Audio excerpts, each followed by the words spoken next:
Merci Véronique Brocard d'être avec nous. Merci à vous. Vous êtes journaliste, passé par Libération et Télérama et vous publiez cette enquête, Les Sortants, aux éditions Les Arènes. Les Sortants, ce sont ces détenus accusés de terrorisme islamiste, les terros ou les TIS, comme on les qualifie, comme on les nomme, et qui vont donc quitter la prison en 2022. Ils seront 250 sur 520, je crois, aujourd'hui en détention. Et vous avez voulu savoir comment on les préparait à cette sortie, réfléchir à ce risque, écrivez-vous. Pourquoi avez-vous voulu enquêter justement là-dessus? Pourquoi avoir voulu enquêter sur ce risque? Parce que 250 détenus condamnés pour terrorisme ou association de malfaiteurs en lien avec une entreprise terroriste, d'ici 2022, je pensais que c'était quand même intéressant et nécessaire, voire urgent, de savoir dans quel état ils allaient sortir. Est-ce que ce sont des bombes à retardement? Est-ce que ce sont des gens qui sont capables de se réinsérer? Est-ce que quel est l'inconnu? Est-ce qu'ils sont suivis, encadrés après leur sortie? Comment on les prépare avant pour que on n'entende plus jamais parler d'eux? Parce que en 2250, mais ils commencent à sortir. Il y en a déjà 75 qui sont sortis des établissements pénitentiaires. Donc pour moi, voilà, la raison, c'est comprendre, enquêter, aller rencontrer les détenus, les équipes qui s'en occupent, aller dans les quartiers spécifiques et passer du temps avec raconter cette mise en place de cette prise en charge, à la fois d'un côté prise en charge psychologique pour limiter la récidive, parce que c'est un des aspects de la pénitentiaire, et à la fois comprendre dans quelles conditions ils sont détenus, et parfois des conditions extrêmement sévères, justifiées aussi par des agressions de surveillants. Oui, on va en reparler. Alors, vous avez pu rencontrer une cinquantaine d'entre eux. Vous avez eu un accès exceptionnel pendant un an, justement, à l'administration pénitentiaire. Vous l'avez dit, vous avez pu assister à ces commissions pluridisciplinaires. Comment se sont passés, j'aimerais revenir justement sur les entretiens que vous avez eus avec ces détenus. Comment se sont-ils passés? Est-ce qu'il y avait de la défiance parfois, ou alors le contact a été facile, ou alors ça a été différent à chaque fois? D'abord, ça a été... chaque détenu est différent. Alors, sur les 50, j'en ai pas rencontré en tête-à-tête 50. Mais en revanche, j'ai examiné leur dossier. Donc, à chaque fois, ce sont des détenus à qui j'ai demandé s'ils étaient d'accord. Il y a aussi beaucoup qui n'auraient pas voulu me voir parce que je suis une femme, je ne suis pas voilée, je suis seule. Ceux que j'ai vus ont accepté de me rencontrer avec les conditions que j'imposais de fait.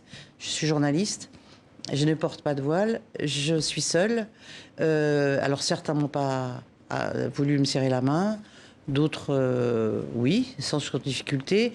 Beaucoup m'ont parlé, alors, non pas de ce qu'ils avaient fait et ce pourquoi ils étaient là, mais beaucoup m'ont parlé, et c'était l'objet du livre, des conditions de détention et de comment est-ce que c'est intéressant pour eux de réfléchir, est-ce qu'ils ont réfléchi, est-ce qu'ils se sont sentis encadrés ou pas, est-ce qu'ils se sont sentis au contraire complètement rejetés par un système carcéral dur. Donc c'est ça qu'ils m'ont raconté, tout à fait bon, dans des conditions de sécurité. J'avais une alarme portative, j'étais surveillée en permanence par des gardiens qui derrière me regardaient s'il n'y avait pas une action quelconque. J'avais des possibilités d'appeler à l'aide, mais ça s'est extrêmement bien passé dans cette configuration-là, bien sûr. Alors, vous l'avez déjà évoqué, il y a depuis 2 ans, cette mise en place par l'administration pénitentiaire d'équipes pluridisciplinaires, conseillers pénitentiaires d'insertion de probation, des psychologues, des éducateurs. Leur rôle, je crois que vous fondez un triptyque, c'est comme ça que vous le définissez. Il y a une évaluation, c'est ça, une orientation, voilà, et une prise en charge. Exactement. C'est bien ça. Ouais. C'est leur rôle. Donc, cette méthode, comment a-t-elle été établie ? Elle a mis beaucoup de temps. D'abord, elle est très jeune. C'est une méthode qui a 2 ans. C'est-à-dire qu'en fait, l'administration pénitentiaire, il faut le dire, ils ont pataugé. Ils étaient face à une nouvelle infraction, l'arrivée d'énormément de dizaines de détenus pour cette infraction-là. Ils ont essayé, au début, ils ont essayé de les isoler. Ils se sont rendus compte qu'ils se renforçaient là-dedans. Ensuite, ils ont essayé de les mettre avec les autres détenus. Ils se sont rendus compte qu'ils faisaient du prosélytisme.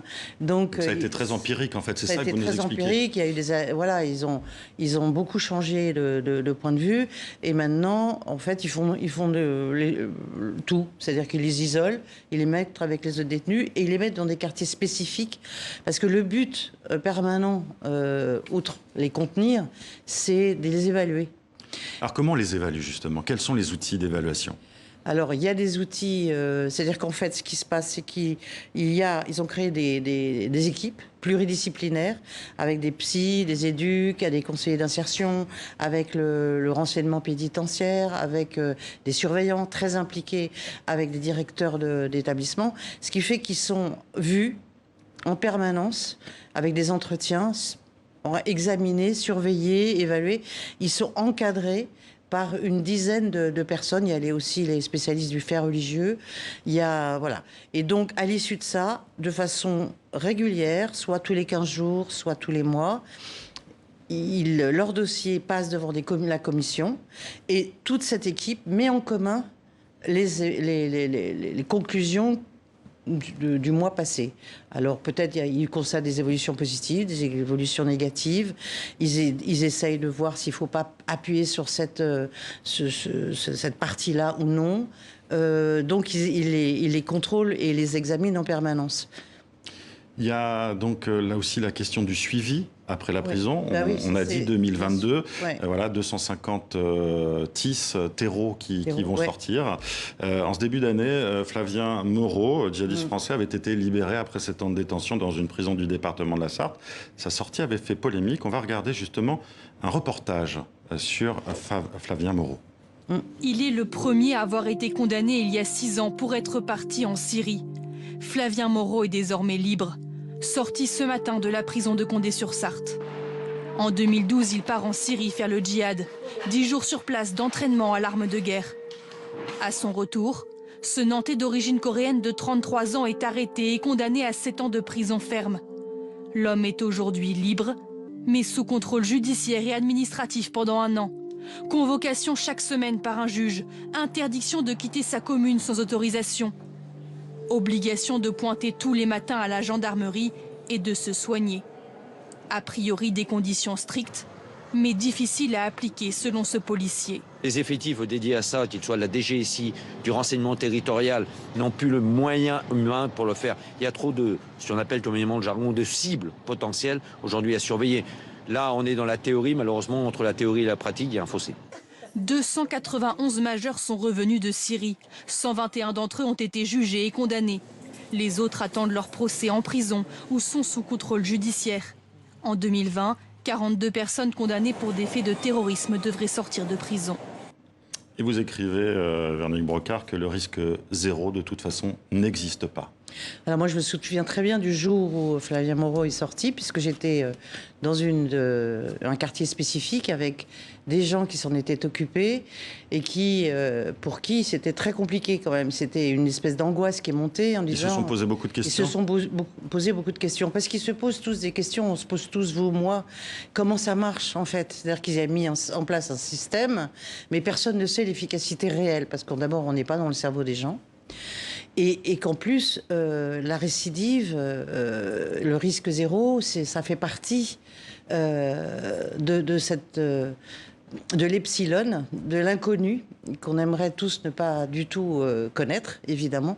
Et puis, c'est un système aussi qui produit des frictions entre la sévérité d'un côté, la prise en charge de l'autre. Enfin, rien n'est encore extrêmement calé.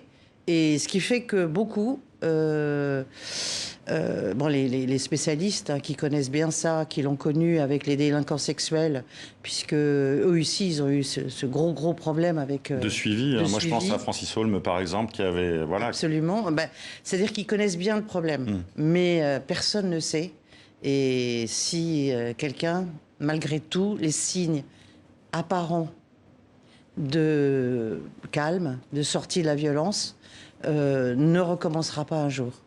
En janvier 2020 également, 80 terreaux ont été placés à l'isolement, neutralisés au nom de leur dangerosité, de leur comportement, de leur hostilité contre l'administration pénitentiaire, vous l'évoquiez tout à l'heure avec ces agressions, et aussi contre la République.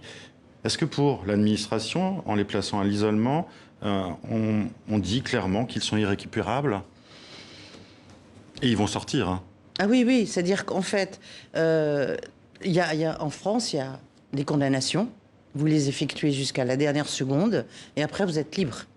Alors avec les conditions posées, évidemment, la libération, elle se fait comme pour ce détenu là qui est sorti, qui n'était pas quelqu'un de très rassurant, hein, encadré par des mesures qui permettent de le contraindre. Bon, il y a eu, vous vous souvenez, le grand débat sur le bracelet électronique, etc. Mais il y a quand même des mesures. Bon.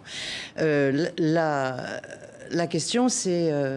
il y a effectivement, en état de droit, et peut-être des gens très dangereux, potentiellement très dangereux, seront de fait libérés. Alors je sais que ça pose plein de questions à des gens pour qui la relégation quasiment à vie de ces gens est vraiment la solution, mais c'est pas une solution de l'état de droit et de la République française. Ça, évidemment. Donc la question, c'est essayer, avec les moyens et les limites et les contradictions de ce système, de limiter la récidive. En parlant justement avec ces détenus, quel a été le retour? Est-ce qu'il est plutôt positif justement sur les moyens mis en place pour les écouter avec ces éducateurs, ces psychologues? Est-ce qu'il y a une prise de conscience? Il y a notamment aussi le cas au début de votre livre, je ne me souviens plus du nom de ce jeune homme, mais qui vient d'Isère, qui dit qu'il ne comprend pas en fait. Enfin, il a l'air complètement perdu. Il y a ça aussi. Il y a les détenus, les condamnés, hein, ceux qui sont dans cette entreprise terroriste, c'est un mouvement extrêmement hétéroclite. Donc, on ne peut pas dresser un portrait robot type. Alors, il y a aussi à prendre ceux dont en charge. vous parliez, effectivement, parce qu'il ne faut pas faire d'angélisme non plus. Hein, il ne faut pas être terrorisé, mais à la fois, il ne faut pas faire d'angélisme. Donc, il y a effectivement des gens très dangereux, des gens qui ne veulent pas parler au personnel de la prison, à des femmes, et qui restent enfermés dans leurs convictions mortifères. Ouais. Et il y en a pour qui la prison, au contraire, a permis de faire prendre conscience, leur a permis de sortir, en tous les cas, prendre conscience de leurs actes, de leur départ et des raisons pour lesquelles ils l'ont fait. Surtout qu'il s'agit parfois de jeunes gens, hein, tout simplement. Oui, et pour qui ne comprennent toujours pas, pour certains, avoir été condamnés à des peines de prison. Et il faut donner donc un sens, en fait, aussi à ces peines. Et ça, vous citez un des avocats, justement, dans le livre. Donner un sens à ces peines, ça, c'est un fondamental. Oui, parce que si vous allez en prison et vous n'avez pas d'espoir, vous ne comprenez pas pourquoi vous y êtes, là, vous provoquez de la frustration et donc de la dangerosité. Merci Véronique Brocard d'avoir été avec nous. Les Sortants est publié aux éditions Les Arènes. Merci d'avoir été avec nous. Merci beaucoup.